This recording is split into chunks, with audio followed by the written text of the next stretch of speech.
Welcome to Organizing for Beautiful Living. I'm Z Siman, the choosy organizer.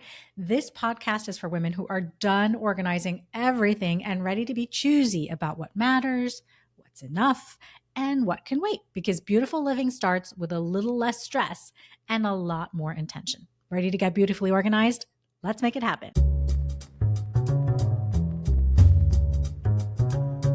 This is episode 96, Why Good Enough is an Organizing Skill. Today, I want to explore an organizing skill that lots of us downplay. You might downplay this a lot too. That's what happens when you are a very capable person and you live a thoughtful life. That organizing skill is good enough. You experience a push and pull between caring deeply about quality and also wanting a life that feels sustainable over time. But this episode isn't about lowering your standards, okay? It's about noticing what happens when the definition of done becomes more rigid than the conditions we're living in. I want to tell you a story that put this into perspective for me. In the fall of 2024, my son told us that he and a group of kids from his school were going to go backpacking, like backpacking carry in, carry out. So their packs weighed more than 30 pounds. They had to bring all of their water, all their food, bedding, everything. It was a 5-day trip and a no cell phone trip. So they drove to Oklahoma, spent the first night at the trailhead, and then early the next morning started off into the wilderness on that mountain. This was my son's first backpacking trip like this. He was really excited to be fully immersed in nature. They had 2 leaders of the group, and those kids were experienced and they'd done this trail before. The plan, as my son had told us, was to hike 2.5 days in, refill their stores of water, and then come back. And they had a satellite phone with them in case of emergencies. So the first night, I checked for his location using the Find My app on my phone, and yep, we could see his location. By 9 a.m. the next morning, his phone was turned off and we couldn't track where they were. And so a little ping of, I'm not sure if it was anxiety. No, not anxiety exactly, but I had a ping of unease, of not being completely comfortable because we couldn't see where he was and we wouldn't have contact with him for 5 days at least. Now, I know what you're thinking, Jeezy. When we were growing up, our parents had zero clue where we were ever. Yeah, I know, but all of their lives, I've known where my kids were, or that I could reach them through a friend or a family member or through their dorm or whatever if I needed to. This was just a little strange for me. Now, on the second day, late morning, we get a text from him in our family chat, and it says exactly this. Day 2, fell behind on first day, used water reserves at night, caught up to river location, but it ran dry, trying to coordinate H2O pickup, but conserving water right now.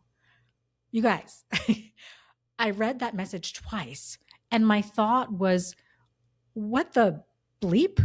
Like, what? They fell behind from the main group. They ran out of water. The river's dry, and they're trying to coordinate a water pickup. So I quickly text back, a little panicked. Tell them to wait. Text us if you need help. How far ahead are they? And my husband simultaneously texts, are you still with your group? I thought everybody would stick together. Let us know if you need help. But within a few seconds of sending his text, he was offline again. Phone shut off. I had a real moment of panic. And not just a moment, but like a full minute of panic. Then I came back to my senses. If he was able to text that, he would text us if they were in danger. And I was sure that all the kids had brought their cell phones with them. So even if my son ran out of battery or whatever, someone else could get help. And the leaders had a satellite phone, and surely they would wait for the rest of the group to catch up. Like, all of that is running through my head all day. And when my husband got home that night, we tried to make each other feel better about it, I think, by saying things like, well, there's no way they'd leave people behind, especially first-time backpackers on a remote mountain.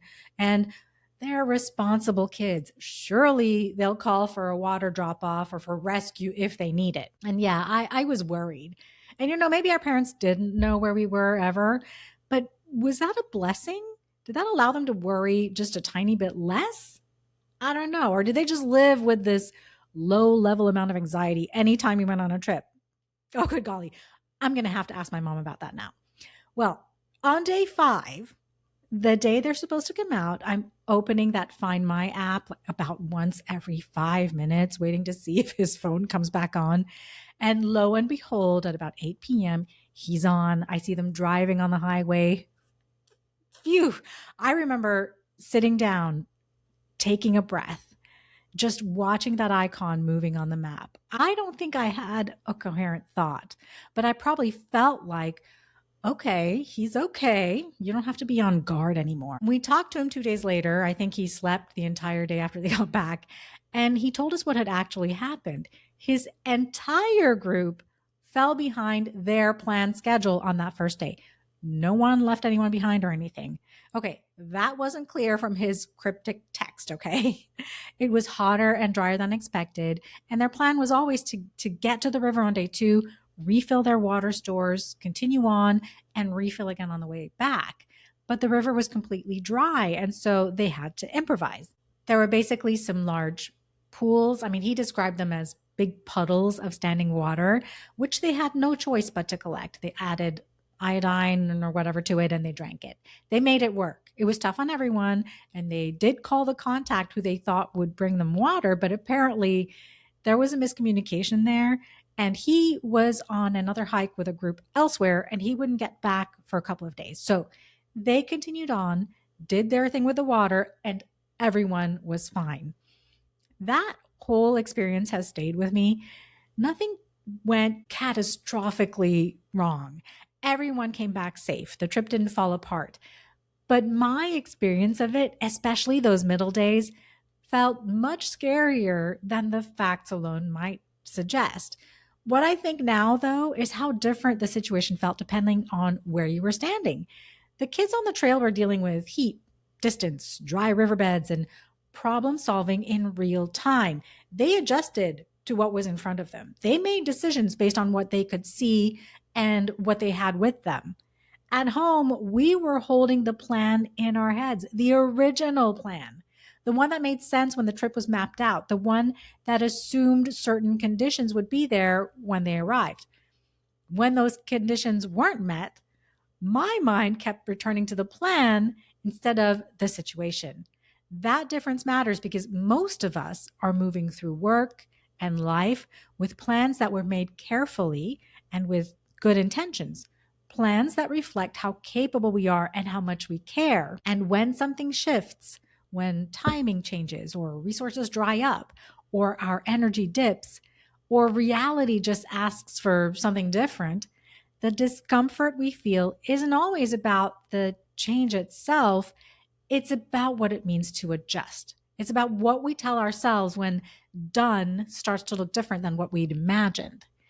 As I've thought about this more, I've noticed a few recurring patterns around when good enough works to hold things together. I'm not saying good enough is a compromise. No, I'm talking about good enough as a real organizing skill that helps life keep moving without constant resistance. One pattern I keep noticing has to do with how closely we tie our sense of competence to the original plan. Plans tend to represent care, right? They show our effort and our preparation, our desire to do things well. So when a plan stops fitting, stops working, it can feel personal, even when you haven't done anything wrong. The plan made sense when it was created. The conditions simply changed. That shows up in work when timelines stretch beyond what we'd promised or when the priorities shift. It shows up in life when the routines that once worked start to feel non routine, right? Like your routine, something that's always just worked, now feels like you have to go way out of your way to complete it. Adjusting in those moments isn't a sign that the plan was flawed, it's a response to new information. Another pattern has to do with how loaded the idea of being behind can feel. When you feel you're behind on something, it starts to suggest that you misjudged or you missed something. In reality, though, being behind often means that the situation has changed, that the terrain has changed. Instead of meaning that you reduced your capability somehow, the pace that felt right at the beginning doesn't feel like it matches what's required right now. I also notice how easily we mistake improvisation for lowered standards. Adapting to what's available can look messy from the outside, like me picturing the kids having to drink water from stagnant puddles. It doesn't always match the picture we had in mind, but many of the choices that keep things moving aren't careless. They're informed, they're responsive, they protect what matters, even when the process doesn't look ideal. And there's a pattern around waiting. We wait for more time, we wait for more clarity, and we wait for conditions to feel better before moving forward. Waiting can feel like the responsible thing to do. You think that by waiting, you can relieve the pressure a little bit and see what might pop up to help the change situation. But waiting can also increase the pressure, especially when that amount of waiting stretches longer than you expected. And I'm sure you've seen or experienced this at work, or your kids have felt this at school, especially with projects that are going to be evaluated by someone else, right? You have something that's mostly there. The thinking is solid, the structure is good, but you tell yourself, you'll just wait until you have more time to refine it or more clarity about what's needed for better instructions from your boss or your teacher, or you'll wait for better conditions to present it. So it sits. And while it sits, it doesn't get easier. It starts taking up more space in your head. You revisit it mentally, you carry it forward week to week. The waiting doesn't ease the pressure, it actually stretches it out. Eventually, the work still has to move forward, but now it's carrying extra pressure for you because it stayed unfinished longer than was necessary. The way we decide something is finished has a lot to do with the amount of pressure we feel, of course. A lot of definitions of something being done assume permanence. We finished once. The process was finished cleanly. The paper is finished for good. In lived experience, though, pretty often done is temporary and it's situational. Something can be enough just for this phase. It can be enough to move on without carrying everything with you. And then there's a pattern around where calm tends to come from.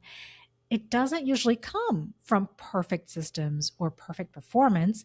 It comes from trusting your ability to adjust when something shifts, from knowing that you can respond without everything needing to be ideal first. So listen, very capable people end up carrying extra weight when their actions don't adjust to the conditions around them. High standards aren't the problem. That's not really what causes big stress. Care isn't the problem. You care equally for things that cause you stress and things that don't. Wanting things to be done well isn't the problem. The stress you feel can show up when done becomes fixed, a line in the sand, even as everything else shifts and changes around you. When good enough is treated as a skill, though, something changes. Decisions don't have to wait for ideal conditions to be there before the project or the paper or your life can move forward. Your energy gets protected. There's a steadiness, a confidence that comes from knowing that you can respond to something without everything being settled first. Now, that requires trust in yourself that you can adjust as you go instead of holding yourself in place until things feel perfect. That confidence is real, guys. And over time, it shapes how much calm you experience in your life, whether you're at work, with your family or your friends, or even on your own. To wrap up this conversation, I want to be clear about what I'm saying here. Caring about doing things well isn't the problem. It's not what causes all the stress. Wanting quality isn't the problem. Most of the people listening to this have built good lives because they care about quality. Now, the stress shows up when things change, but our idea of what done is supposed to look like doesn't change with them. Good enough works when you're adjusting on purpose because the situation is different, not because you stopped caring. So from the outside, that kind of adjustment might look messy. It might even look stressful. I was stressed when I read "The river's dry. We've run out of water." I was an outsider. But from the inside, it often feels steadier to make adjustments instead of holding yourself frozen, waiting for everything to line up again. The backpackers could have sat, called for rescue, and given up on the trip, but they had the skills and the fortitude to adjust, to test things while under pressure, and they accepted a different finish line than fresh water from the river without giving up on the experience of the trip. That's the skill, knowing how to adjust to good enough without losing your standards in the process. I'm Z. I'll see you on the next episode of Organizing for Beautiful Living. If you're not following the podcast yet, please think about it so you don't miss any new episodes. And if you enjoyed this episode, you can send it to a friend, okay? Have a beautifully organized week. I'll see you next time.